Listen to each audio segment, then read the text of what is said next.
क्या योगी आदित्यनाथ संघ के वरिष्ठ अधिकारी के ऊपर आग बबूला हो गए और भरी मीटिंग में ही उन्होंने सीधे सीधे दो टूक जवाब दे दिया? ऐसा हम नहीं कह रहे हैं, ऐसा कह रहे हैं वरिष्ठ पत्रकार समीर चौहानकर। उन्होंने एक ट्विटर पर एक ट्वीट के माध्यम से एक ट्वीट करके सनसनी मचा दी और भाजपा केंद्रीय नेतृत्व और योगी आदित्यनाथ के बीच चल रहे मनमुटाव को और हवा दे दी है। दरअसल राजनीतिक गलियारों में यह अफवाह चलती रहती है कि योगी आदित्यनाथ और अमित शाह की बिल्कुल नहीं बनती है और वो अलग अलग पेज पे हमेशा रहते हैं, जिसके कारण बहुत सारे डिसीजन जो हैं केंद्र और योगी आदित्यनाथ के बीच के इस मनमुटाव की वजह से नहीं हो पाते हैं। उसके उदाहरण के तौर पर आप ले सकते हैं कि मंत्रिमंडल में बस विस्तार और सबसे बड़ा फैसला उत्तर प्रदेश बीजेपी अध्यक्ष का ऐलान, ये दोनों पिछले काफी दिनों से अटके हुए हैं। पत्रकार समीर चौहानकर के एक ट्वीट के मुताबिक पिछले दिनों योगी आदित्यनाथ की संघ के कुछ पदाधिकारियों के साथ बैठक हुई, जिसमें किसी मुद्दे पर चर्चा हो रही थी। तभी अचानक संघ के वो पदाधिकारी किसी दूसरे मुद्दे पर बात करने की कोशिश करते हैं तो योगी आदित्यनाथ को गुस्सा आ जाता है। समीर चौहानकर जी लिखते हैं कि योगी जी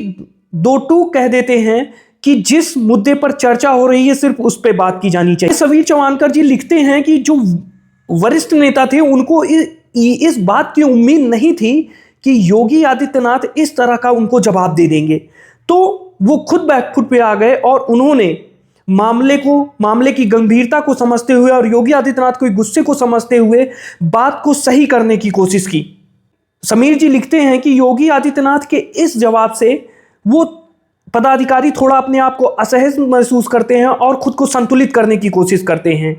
आगे समीर जी ये बताते हैं कि योगी आदित्यनाथ ने एक संतुलित वे में सधा जवाब दे दिया और वो जहां संदेश पहुंचाना चाहते थे वो उन्होंने अपना संदेश पहुंचा दिया गया है।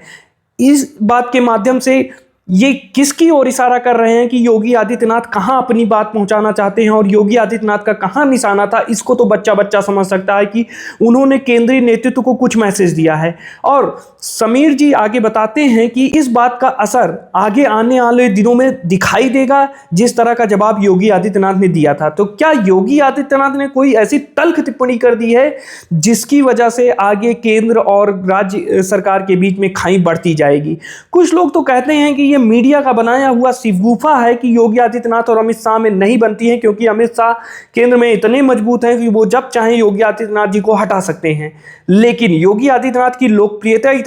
इतनी है उत्तर प्रदेश में कि उनको हटाना भी मुश्किल है। लेकिन जो भी हो, चाहे वो उत्तर प्रदेश में डीजीपी की नियुक्ति हो या उत्तर प्रदेश के बीजेपी अध्यक्ष की, ये ऐसी पोस्टिंग्स है जो लगातार कई दिनों से पेंडिंग पड़ी हुई हैं और अक्सर योगी आदित्यनाथ और उनके उप मुख्यमंत्रियों के बीच कुछ ना कुछ खटपट होती रहती है। चाहे वो अयोध्या का दीपोत्सव हो जिसमें दोनों उप मुख्यमंत्रियों ने जिसका बहिष्कार पूरी तरह से कर दिया और वहां पर नहीं गए, और अक्सर आप देखते रहते हैं कि कुछ ना कुछ ट्रांसफर पोस्टिंग हो या किसी बात के लिए हो, संगठन का कोई विवाद हो, उसके लिए दोनों उप मुख्यमंत्री और मुख्यमंत्री लगातार केंद्रीय नेतृत्व के पास दौड़ लगाते रहते हैं और अपनी बात पहुंचाते रहते हैं। तो